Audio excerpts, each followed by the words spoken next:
올해 신년주의를 보내고 얼마 되지 않은 것 같은데 벌써 한 해의 마지막 주일, 송년주의를 오늘 맞이했습니다. 2017년에 세상을 떠난 헝가리 출신의 유대인 화가 앨리스 카하나의 이야기를 들려드리면서 오늘 말씀을 시작하도록 하겠습니다. 그녀의 이야기는 영화 감독 스티븐 스필버그에 의해서 더 라스트 데이즈라고 하는 영화로도 만들어져 있습니다. 집에서 보면 상당히 좋은 영화라고 할 수가 있죠. 그녀는 15살 때 독일군에 의해서 가족 모두가 그 유명한 아우슈비츠 수용소로 끌려갔습니다. 수용소로 이송되면서 그녀는 부모님과 분리되었고 8살 남동생을 책임지게 됐습니다. 트럭에 실려 어느 장소에 도착했을 때 그녀는 동생이 신발 한 짝만 신고 있는 것을 발견했습니다. 그녀는 갑자기 밀어닥친 혼란과 그리고 비극적인 상황과 그제야 동생이 신발을 잃어버렸다는 것을 알았다는 것이 자신에게 대단히 속상했습니다. 그래서 보통의 누나가 어린 동생에게 훈계하듯이 너는 왜 이렇게 바보 같니? 신발 하나도 제대로 못 챙기니? 쏘아붙였습니다. 하지만 그것이 그녀가 동생에게 한 마지막 말이 되고 말았습니다. 곧바로 동생은 다른 트럭으로 끌려갔고 그 후 다시는 만날 수가 없었습니다. 아우슈비츠 수용소에 가서 죽었던 거죠. 아우슈비츠에서 그 사건을 겪은 이후 그녀는 자신이 누군가의 한 말이 그 사람에게 한 마지막 말이 될지도 모른다는 이 사실을 절대로 잊지 않으리라 다짐했다고 합니다. 그 사람에게 한 마지막 말이 될지 모른다. 그러니 우리가 얼마나 말을 좀 생각해서 해야 될까? 바람과 함께 사라지다 영화의 명대사가 있습니다. 내일은 내일의 태양이 다시 떠오른다. 멋진 말이죠. 그런데 여러분 기억하십시오. 내일 태양이 또다시 떠오르는 것이지 내가 그 태양을 볼 수 있다는 얘기는 아닙니다. 그런데 우리는 자꾸만 내일이 있을 것처럼 착각하고 오늘의 일을 내일로 미루며 살아가고 있는 것입니다. 그러면서도 내일의 근심은 오늘로 가져옵니다. 여러분 이제부터 매일매일이 마지막 날이라고 생각하면서 살아가셔야 합니다. 만약에 오늘이 마지막이라면 여러분이 어떤 말을 하고 어떤 행동을 해야 할까?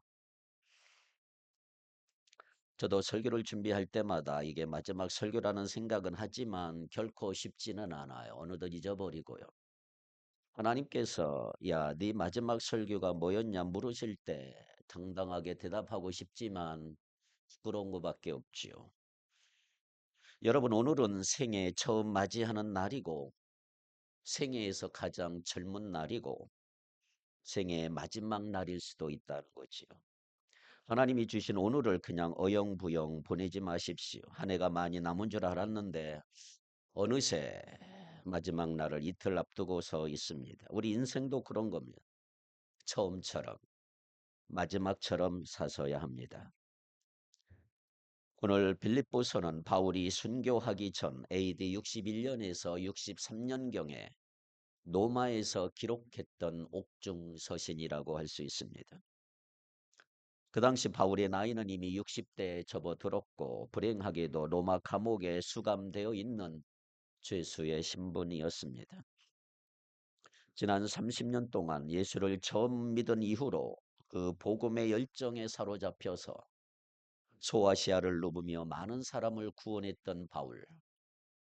중요한 도시마다 교회가 세워지고 건강하고 아름답게 성장했던 교회들. 그리고 드디어 로마의 복음을 전하기 위해서 발을 들여놓았습니다. 그는 기독교가 세계 역사가 되도록 자리매김하는 데 있어서 영웅적인 업적을 한 사람이고 서구 문화를 놓고 볼 때 문명의 물꼬를 바꾸어 놓았다고 할 만한 독보적인 존재라고 할 수가 있죠. 그래서 역사가 있는 이상 영원히 그 이름을 기억해야 될 아주 중요한 존재가 되어 있었던 것입니다. 그렇다면 여러분, 이 정도면 누구나 자기의 화려한 업적에 도취되고 만족해서 이제 좀 템포를 늦추고 적당히 살자는 생각을 할 수 있지 않겠습니까? 내가 이제까지 너무 열심히 뛰었으니 좀 쉬자라고 하는 생각할 수 있겠지요. 이제는 이만하면 됐다. 좀 여유를 갖고 천천히 가자. 이런 생각을 할 수 있는 충분한 이유가 된다고 할 수가 있습니다. 그런데 오늘 바울의 말을 들어보십시오. 어떤 생각이 드시나요? 13절, 14절을 한번 읽겠습니다. 13절, 14절 시작. 형제들아, 나는 아직 내가 잡은 줄로 여기지 아니하고 오직 한 일, 즉 뒤에 있는 것은 잊어버리고 앞에 있는 것을 잡으려고 그때를 향하여 그리스도 예수 안에서 하나님이 위에서 부르신 부름의 상을 위하여 달려가노라. 아멘. 형제 자매 여러분, 나는 아직도 그것을 붙들었다고 생각하지 않습니다. 내가 하는 일은 오직 한 가지입니다. 뒤에 있는 것은 다 잊어버리고 앞에 있는 것을 향하여 내 몸을 내밀면서 그리스도 예수 안에서 하나님께서 위로부터 부르신 그 부르심의 상을 얻으려고 목표점을 바라보고 달려가고 있습니다. 나는 아직 목표에 이르지 못했습니다. 그래서 뒤돌아보지 아니하고 앞을 향해 힘을 다해 달려가고 있습니다. 이 고백이죠. 바울에게서 이런 말씀을 듣는다는 것이 얼마나 큰 도전입니까? 오늘 우리 모두 올해 마지막 주일 이 송년주일에 의미 있는 순간에 서 있으면서 이 바울의 말을 통해서 주님의 음성을 들을 수 있기를 바랍니다. 표대를 향해서 걸어간다 그랬어요. 표대를 향해서 달려간다. 그가 말하는 표대가 뭘까요? 12절 끝부분에 이렇게 돼 있어요. 오직 내가 그리스도 예수께 잡힌 바 된 그것을 잡으려고 달려가노라. 예수님께서 내가 잡힌 거 그것이 표대라는 거지요. 13절 중간에 보면 오직 한 일, 오직 한 일. 두 가지 일이 아니고 한 가지 일. 그리고 앞에 있는 거. 바울이 표대라고 말하는 것을 정리하면 이렇습니다. 그러므로 예수께 잡힌 바 된 그것이 한 가지 일이요. 앞에 있는 일이다. 말이죠. 우리가 이미 성경을 통해 아는 바와 같이 바울은 예수님을 혹독하게 핍박을 했고 얼마나 미워했습니까? 예수 믿는 사람을 잡아 죽이고 싶어서 다메섹으로 열심히 가고 있었던 바울. 근데 어느 날 갑자기 예수님이 나타나셔서 바울을 사로잡았어. 바울이 주님을 찾은 것이 아니라 예수님이 바울을 붙잡은 것입니다. 낚아챘다는 거예요. 낚아챘다. 이것이 바로 그리스도께 잡힌 바 되었다 이 말이에요. 자기가 예수님께 잡혔어요. 잡히자마자 이제는 바울의 주인은 누굽니까? 예수님이에요. 예수님. 전에는 내가 나의 주인이었는데 예수님이 낚아챘어요. 이제 너는 내 거다. 바울은 예수님의 종이 됐어요. 처음에는 어떨떨하게 느껴졌는지 모르지만 나중에 예수님이 왜 자기를 갑자기 붙들고 자기를 손에 꽉 쥐어쓰었는가 하는 것을 알고 나면서부터 그의 마음에는 말로 다 형용할 수 없는 감격과 감동이 솟구치기 시작을 했어요. 예수님을 핍박한 자기를 불쌍히 여기셔서 무조건 용서해 주시고 이 영광스러운 복음을 온 세상에 전할 수 있는 사도로 불러주셨다는 사실을 생각하면 눈물이 마를 날이 없는 거예요. 평생 갚아도 갚을 수 없는 은혜라고 바울은 고백하고 있는 것입니다. 그러다 보니까 그의 마음에는 자연스럽게 어떤 마음이 들까요? 나는 이제 이 예수를 위해 살리라. 이 예수를 나의 인생의 최대의 목표요. 가장 중요한 목표로 삼고 살리라. 어떻게 하면 예수님의 마음에 드는 사람이 될까? 어떻게 하면 주님을 기쁘시게 하는 인생을 살아볼까? 예수님의 마음에 들고 예수님의 마음을 기쁘게 하는 사람이 되는 것. 이것이 나의 인생의 유일한 목표요. 내가 달려갈 유일한 때다. 바울은 그렇게 정한 거예요. 이렇게 그가 목표를 정한 다음에 그는 주님을 더 알기를 심히 원했다라고 고백을 해요. 주님을 더 알기를 원하고 주님처럼 살기를 원했고 주님께서 가신 길을 따라가기를 원했어. 3장 10절 11절을 한번 보세요. 3장 10절 11절 시작. 내가 그리스도와 그 부활의 권능과 그 고난의 참여함을 알고자 하여 그의 죽으심을 본받아 어떻게 해서든지 죽은 자 가운데서 부활에 이르려 하노니. 아멘. 무슨 말이에요? 내가 바라는 것은 그리스도를 알고 그분의 부활의 능력을 깨닫고 그분의 고난에 참여하여 그분의 죽으심을 본받는 것이다. 그리하여 나는 어떻게 해서든지 죽은 사람들 가운데서 살아나는 부활에 이르고 싶습니다. 예수처럼 욕먹고 예수처럼 매맞고 예수님처럼 굶주리고 예수님처럼 멸시받고 하는 일을 자청했다는 거예요. 이유가 뭐예요? 예수님처럼 되고 싶어서. 예수님처럼 되고 싶어서. 예수님이 가신 길을 가고 싶었기 때문에. 그리고 예수님이 죽으신 십자가에 자기도 죽고 예수님이 부활하신 그 능력을 자기도 체험하기를 원했어. 그래서 어떻게 하든지 예수님이 기뻐하시는 사람, 예수님의 마음에 드는 사람, 예수님의 닮은 사람이 되어서 주님을 존귀케 하기를 원했던 것이 바울이 자기 인생의 목표로 설정한 것이 된 것입니다. 1장으로 넘어가서 1장 20절을 볼까요? 빌립보서 1장 20절 같이 읽겠습니다. 나의 간절한 기대와 소망을 따라 아무 일에든지 부끄러워하지 아니하고 지금도 전과 같이 온전히 담대하여 살든지 죽든지 내 몸에서 그리스도가 존귀하게 되게 하려 하나니. 아멘. 나의 간절한 기대와 희망은 내가 아무 일에도 부끄러움 당하지 아니하고 온전히 담대해져서 살든지 죽든지 전과 같이 지금도 내 몸에서 그리스도께서 존귀함을 받으시리라는 것입니다. 다시 한번 살든지 죽든지 내 몸에서 그리스도가 존귀 여김을 받는 것, 이것만이 바울에게 있어서 인생의 유일한 목표, 유일한 목표. 이 일을 위해서 그가 인생을 살겠다는 거예요. 우리가 잘 부르는 복음 찬송 있잖아요. 나 주님이 기쁨 되기를 원하네. 나 주님의 기쁨 되기를 원하네. 내 마음을 새롭게 하소서.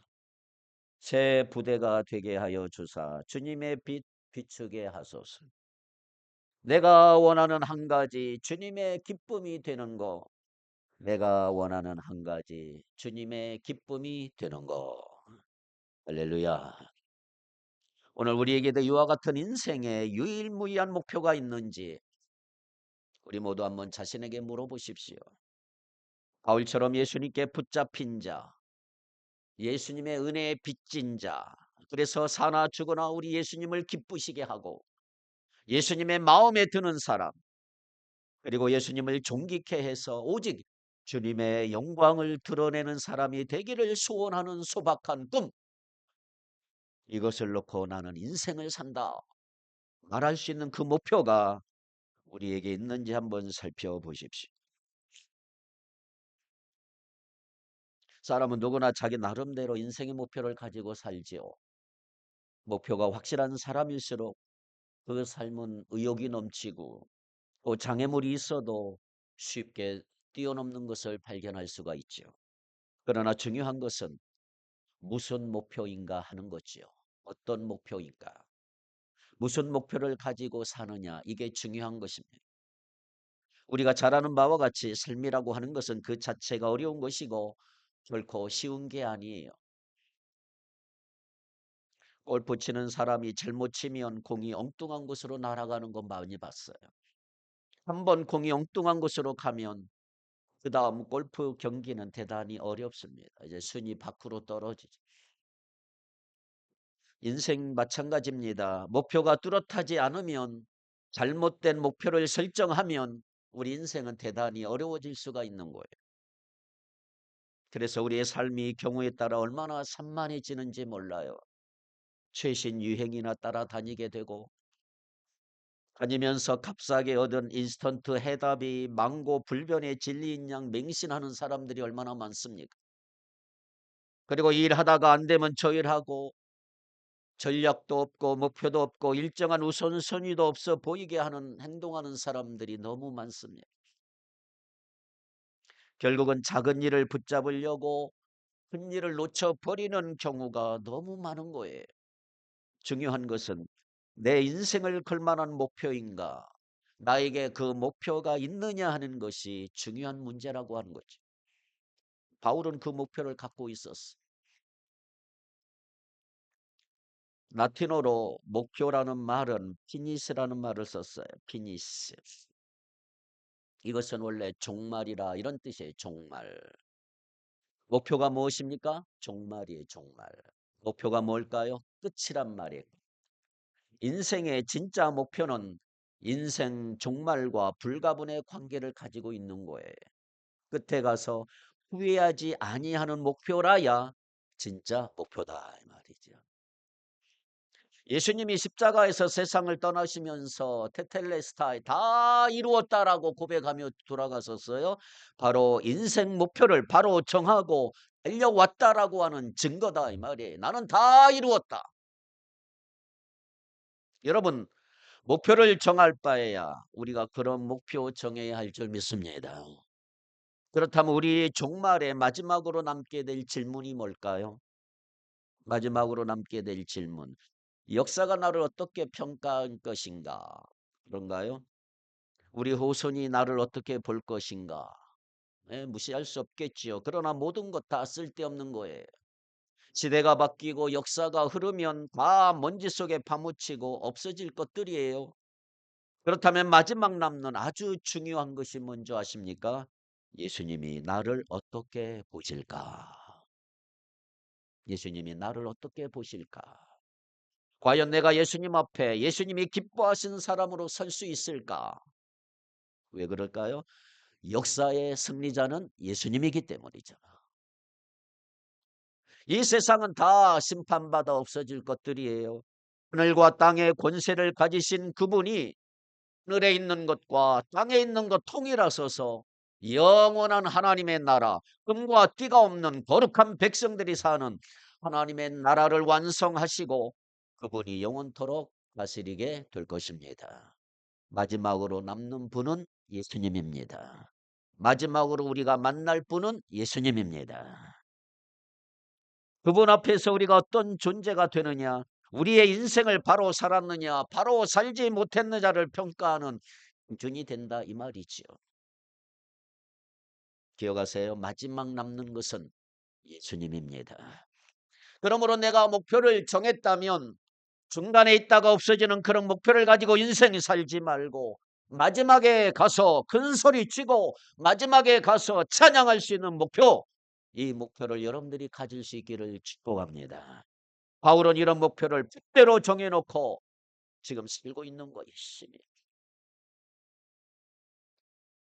오늘날 우리가 현실 생활 속에서 여러 가지 계획을 세우고 목표를 세우고 가는 거예요. 가정, 행복, 얼마나 중요한 목표입니까? 우리의 건강도 중요하고 돈도 벌어야 되고요. 예수 믿는 사람 열심히 일해서 돈도 벌어야 되고요. 모아서 우리가 주님의 나라와 선한 일을 위해서 쓰길 바랍니다. 성공도 할 수 있으면 하는 것이 좋지요. 날마다 실패자가 될 필요는 없지 않지요. 여가도 즐겨야 되지 않겠습니까? 취미생활도 하면서 인생의 풍요로움과 깊이를 맛보면서 살아야 되지 않겠어요? 다 중요한 거예요. 그러나 이 모든 것 중요하지만 여러분 한 가지 꼭 기억하셔야 될 게 있어요. 이 모든 현실적인 목표나 계획은 2차적인 것이 되어야 한다. 그럼 1차적인 게 뭐예요? 제일 중요한 거. 주님을 기쁘시게 하는 거. 주님의 마음에 드는 사람, 주님의 길을 따라가는 그의 제자가 된다고 하는 가장 중요한 종말론적인 목표가 제일 먼저 1차적인 것이 되어야 한다는 거죠. 그래서 예수님을 기쁘시게 하겠다고 하는 이 최종적인 목표가 저울추가 되어서 내가 마음에 갖고 있는 여러 가지 소원과 여러 가지 계획을 알아볼 수 있어야 한다 이 말이에요. 주님을 기쁘시게 하겠다고 하는, 주님의 마음에 드는 삶을 살겠다고 하는 이 목표에 비추어 볼 때 내가 지금 가정에 대해서 갖고 있는 생각이 얼마나 정당한가, 가벼운가 무거운가, 좋은가 나쁜가, 돈을 벌려고 하는 것이 좋은가 나쁜가 저울질 해봐야 한다 이 말이에요. 저울질 해보고 안 되겠다, 너무 지나치다 싶으면 옆으로 제쳐놓아야 되고요. 나쁘다 하면 과감히 집어 던져야 돼요. 이런 삶이 줏대를 두고 사는 사람의 삶이다 하는 거지요. 그러므로 사랑하는 형제 자매 여러분, 마음을 비우셔야 합니다. 마음을 비운다는 말은 마음을 단순하게 갖는다는 것인데 한 가지만 바라보는 거예요. 한 가지만. 여러분 짧은 인생인데 두 가지, 세 가지 추구할 시간이 없어요. 한 가지 가장 중요한 거, 내가 생명을 걸어도 후회하지 아니할 수 있는, 마지막에 가서 큰 소리 칠 수 있는 거 하나만 잡아야 된다 이 말이에요. 그걸 잡고 집중할 수 있기를 축복합니다. 바울은 그렇게 사는 거예요. 자기가 세운 이 목표, 때를 향해서 쫓아간다, 달려간다. 여기 쫓아간다는 말은 달려간다, 달려간다. 여러분 올림픽 경기 장면을 텔레비전을 통해 보셨을 거예요. 요즘에는 카메라가 워낙 발달을 해서 자세한 동작까지 세밀하게 볼 수 있잖아요. 세상에서 가장 빠른 인간 탄환을 가리키는 100m 육상 경기. 세계에서 내놓으라 하는 선수들이 마지막 결승선을 향해서 열심히 달려갑니다. 100m를 9초 87에 끊어버린. 그런데 몇 사람이 앞에 있는 테이프를 향해 열심히 달려와요. 가슴에 누가 그 테이프를 먼저 대느냐에 따라 승자가 결정이 되는 거지. 그 얼굴 표정, 팔 동작, 다리 동작, 그 눈동자 하나하나를 예전 같으면 못 보는데 얼마나 지금 대단합니까? 그 사람에게 다른 생각이 있을까요? 오직 골이 나는 저 지점을 바라보면서 내가 먼저 가슴을 댄다라는 생각밖에 없는 거지. 그래서 0.01초도 아예 판가름 나고 필름 다 해독해서 판가름 내잖아요. 바로 이와 같이 선수가 마지막 스퍼트하는 태도를 일컬어서 끌려간다, 쫓아간다 말을 하는 거예요. 엄청난 긴장감이 있는 말이지요. 끌려간다, 쫓아간다. 그 말 속에는 대단한 힘이 담겨 있고 전심을 다 쏟는 정성이 들어있는 거예요. 바울의 형편을 한번 보세요, 여러분. 지금 감옥에 수감되어 있어 갇혀 있는 거예요. 언제 풀려나올지 몰라요. 여러분들 빌립보서를 읽어보면 그는 이미 불길한 죽음을 예감하고 있지요. 나이도 60에 접어들고 몸에는 여전히 괴롭히는 가시가 있고요. 남에게는 말 못하지만 늘 어떤 통증을 달고 살고 불편을 느끼면서 사는 사람이 바울이었습니다. 그런 사람이 육상 선수가 마지막 죽을 힘을 다해서 달려가듯이 인생을 살겠다, 신앙생활을 하겠다라고 말하는 것을 오늘 우리가 가볍게 들으면 안 돼요. 얼마나 대단합니까? 다 포기하고 이제 앉아 있을 만한 처지인데 아직 달리겠다는 바울의 모습. 생각해 보세요. 나는 아직도 그 목표에 이르지 못했다. 나는 끝까지 달리리라고 하는 그 바울을 우리 마음에 한번 그려보세요. 그래서 감옥에 앉아 있으면서도 자기가 개척한 교회 성도들에게 열심히 편지를 써요. 요사이처럼 볼펜이 있습니까? 종이가 제대로 있습니까? 어두침침한 감옥 속에서 기력도 좋지 않아 고생을 하는 마당에 글을 쓰고요. 장문의 편지를 써서 보내고, 그리고 시간만 나면 차가운 돌바닥에 무릎을 꿇고 엎드려 눈물을 흘리며 성도들 하나하나 이름을 불러가며 밤이고 낮이고 기도했던 바울. 찾아오는 사람에게 전도했고 경우에 따라서는 유대인들을 앉혀놓고 말씀을 가르쳤고 감옥에서도 쉴 틈이 없었어.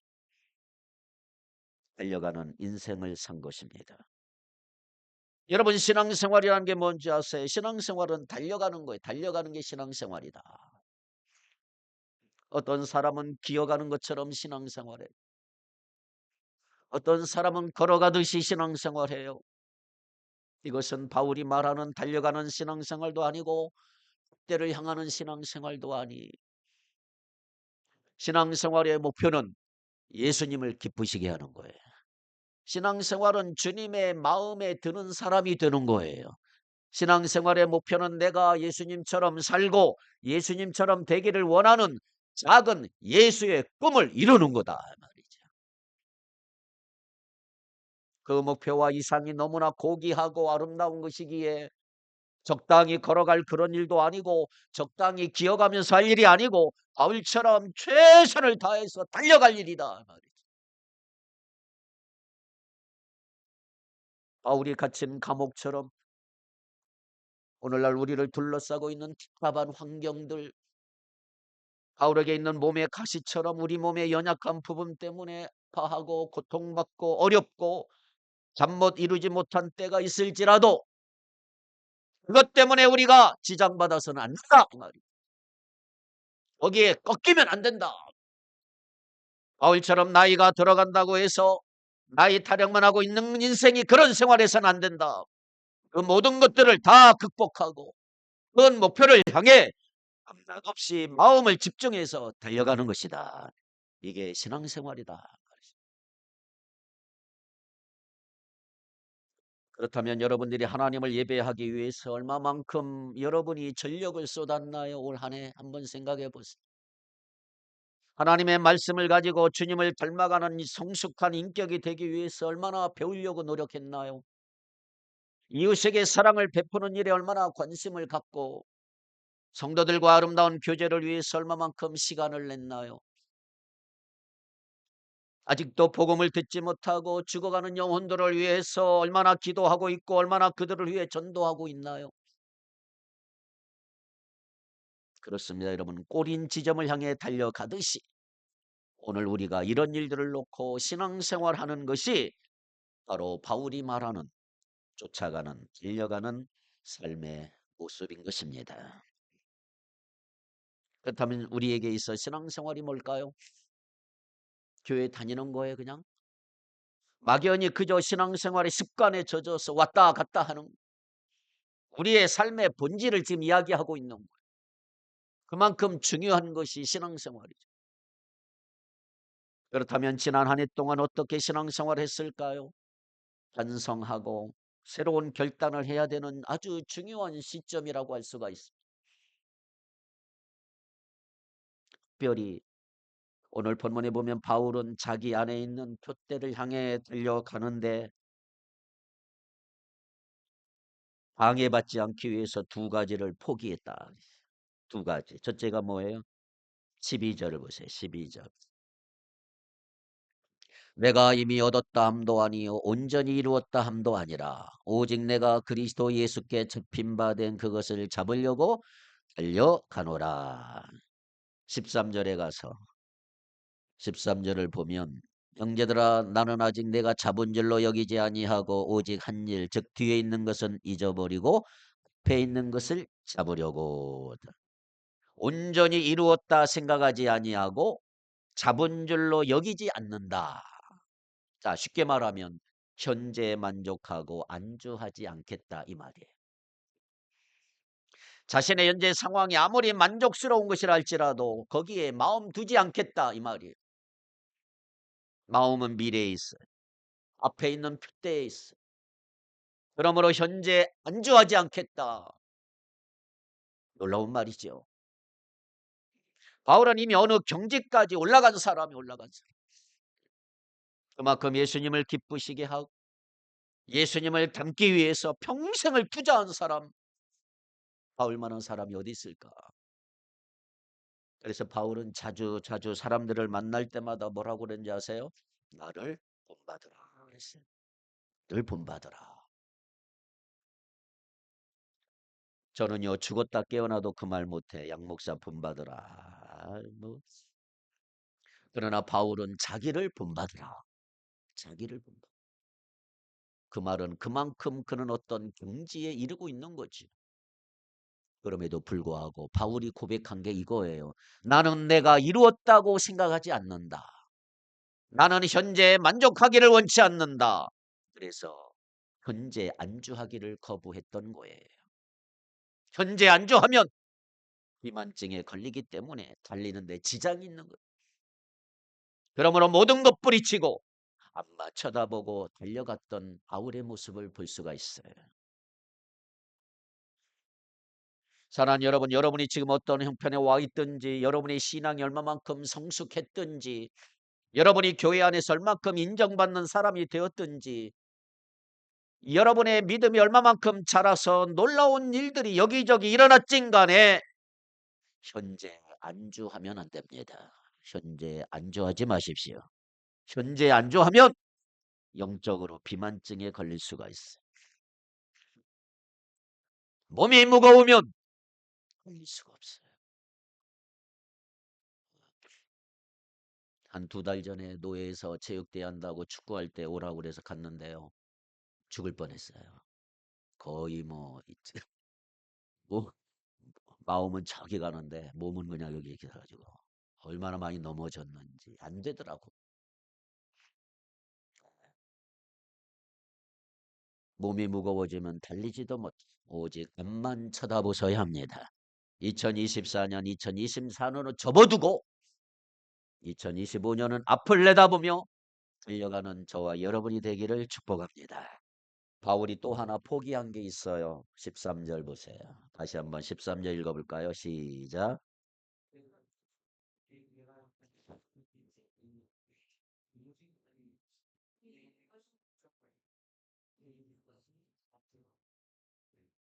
뒤에 있는 거, 지나간 거, 과거를 돌아보지 않겠다 이 말이에요.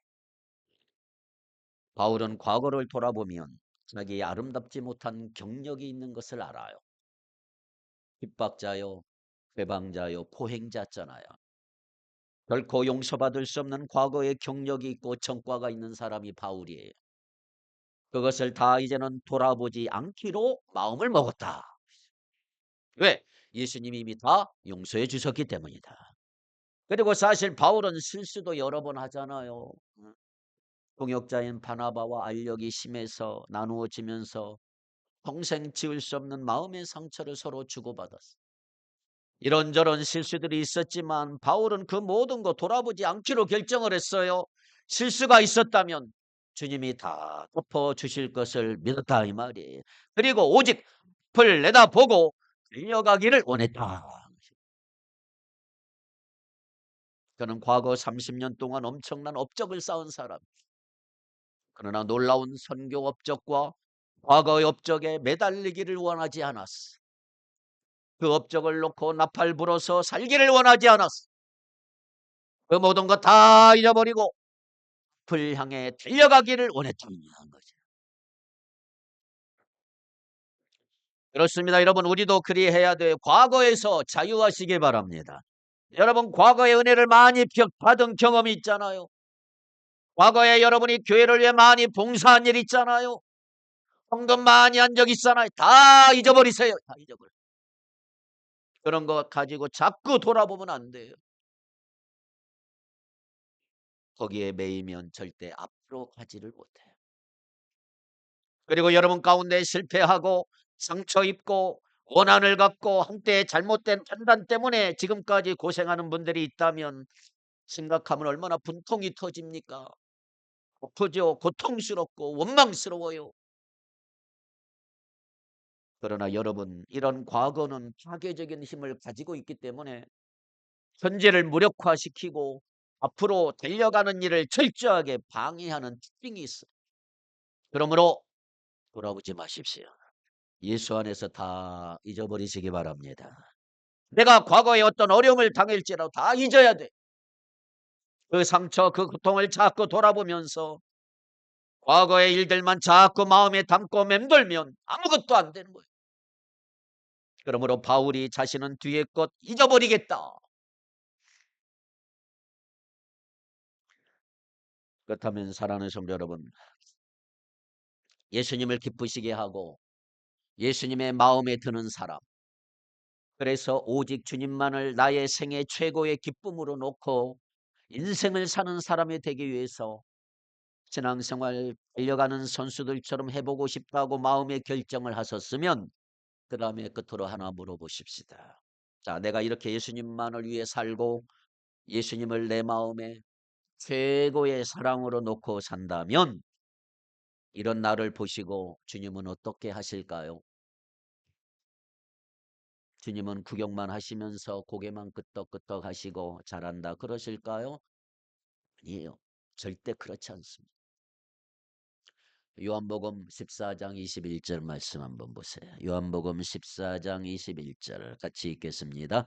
나의 계명을 지키는 자라야 나를 사랑하는 자니 나를 사랑하는 자는 내 아버지께 사랑을 받을 것이요 나도 그를 사랑하여 그에게 나를 나타내리라. 아멘. 특별하고 큰 은혜를 주님이 주신다. 내 계명을 받아서 지키는 사람은 나를 사랑하는 사람이요 나를 사랑하는 사람은 내 아버지의 사랑을 받을 것이다. 그리고 나도 그 사람을 사랑하여 그에게 나를 드러낼 것이다. 우리가 주님을 인생의 제일 큰 기쁨과 목표로 정해놓고 살려고 하는데 예수님이 나를 그냥 적당히 보실까요? 아니에요. 우리는 경주하는 선수들을 놓고 항상 제일 앞에 뛰는 사람 주목하지 않습니까? 제일 앞이 누구냐? 마찬가지 예수님도 많은 성도가 있지만 자기를 기쁘게 하고 자기가 원하는 사람이 되기 위하여 남보다 먼저 뛰는 사람을 주목하지 않을까요? 주목한 다음에 어떻게 하실까요? 자기가 해줄 수 있는 모든 것 다 해주신다. 엄청난 은혜를 퍼주신다. 바울이 감옥에 앉아 있을 때 빌립보서를 읽어보면 감옥 밖에 있는 사람들에게 오히려 기뻐하라, 기뻐하라 9번 이상 하고 있다는 사실을 아십니까? 감옥에 갇혀 있는 사람이 감옥 밖에 있는 사람 보고 기뻐하라는 것. 도대체 그 힘이 어디서 나올까요? 그 기쁨이 어디서 솟는 것일까요? 때를 분명히 하고 달려가는 삶을 살기로 바울이 작심하고 있는 것을 보시고 우리 주님이 매일매일 은혜를 주시는 거예요. 여러분 날마다 은혜를 주신다. 이게 중요해요. 날마다. 그러므로 감옥이라는 환경도 바울을 꺾지 못했고요. 나이도 그 몸에 있는 병도 바울을 꺾지 못했어. 다가오는 죽음의 불길한 예감도 그를 기죽지 못하게 했어. 날마다 새로운 힘이 솟았다 이 말이에요. 무거운 십자가라도 지고 갈 수 있는 새 힘이 솟았다. 어떤 환경에서도 절망하지 아니하는 새로운 은혜를 맛보고 살았다고 하는 것이에요. 바울 이길 사람 있을까요? 로마 황제 네로가 그랬어요? 로마 제국이 이겼을까요? 천만에요. 바울을 이긴 사람 아무도 없어요. 왜? 주님이 그를 도와주셨기 때문이죠. 그에게 은혜를 주셨기 때문이에요. 우리는 은혜면 돼요. 은혜면. 우리에게 은혜를 주십시오. 오늘날 마찬가지 경제가 휘청거리고 정부를 믿을 수도 없고 정치하는 사람들 말을 신뢰할 수도 없고 온 세상이 도무지 믿을 수 없는 불신의 덩어리로 향해 가고 있는 도대체 우리 앞에는 무언가 밝은 미래를 볼 수 있는 답답한 환경만이 주어졌지만 그러나 감옥과 같은 이런 환경도 우리를 절대로 꺾지 못할 것이다. 왜? 우리가 표대를 향해 바로 달려기기만 하면 주님이 이 모든 어려움을 극복할 수 있는 힘을 주시기 때문이다.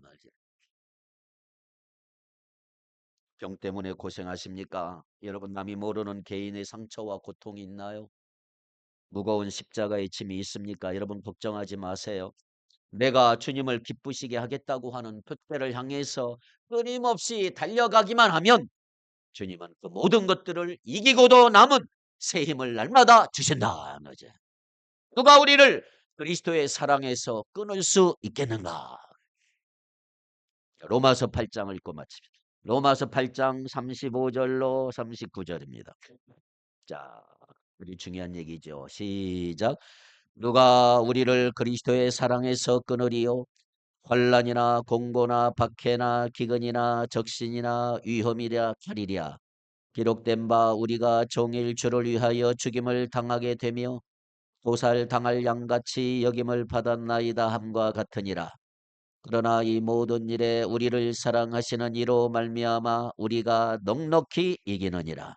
내가 확신하노니 사망이나 생명이나 전사들이나 권세자들이나 현재일이나 장래일이나 능력이나 높음이나 깊음이나 다른 어떤 피조물이라도 우리를 우리 주 예수 그리스도 안에 있는 하나님의 사랑에서 끊을 수 없느니라. 할렐루야. 끊을 수 없다 아무도. 우리는 하나님의 사랑에 붙들려 있는 거룩한 존재들이에요. 누가 우리를 꺾을 수 있을까요? 누가 우리를 주저앉을 수 있을까요? 그때만 분명하다면, 달려가는 일만 제대로 한다면 바울이 승리한 것처럼 우리도 승리하게 될 것입니다. 우리의 표대는 예수 그리스도예요. 우리 승리하신 예수 그리스도, 하나님 우편에 계신 그리스도 예수를 향하여 다르지라는 것, 열심히 달리기란 그리스도 예수를 향하는 우리의 걸음에 놀라운 생명의 역사가 일어나기를 주님의 이름으로 축복합니다. 기도합니다. 거룩하신 하나님, 나의 달려갈 목표와 길은 오직 주님이십니다. 달려갈 길이 향방 없는 자처럼 내 다름질과 수고가 헛되지 않도록 늘 인도해 주시기를 원합니다. 날마다 내가 주님을 바라보며 적극적인 마음으로 살게 하시고 목표를 향해 서두르지 말고 거기서 돌아서지도 말고 희미한 과거로 사라져가는 것들에 대해 슬퍼하지 말고 숨겨진 미래를 두려워하거나 물러서지 않고 내 몸과 마음과 정성과 뜻을 다해 기쁨에 찬 마음으로 주님을 붙대로 하나님의 영광을 위해 살도록 인도하여 주시옵소서. 하나님 우리를 위해 부르신 부름의 상을 위하여 달려가는 우리 모두가 되게 하여 주시옵소서. 예수님 이름으로 기도하옵나이다. 아멘.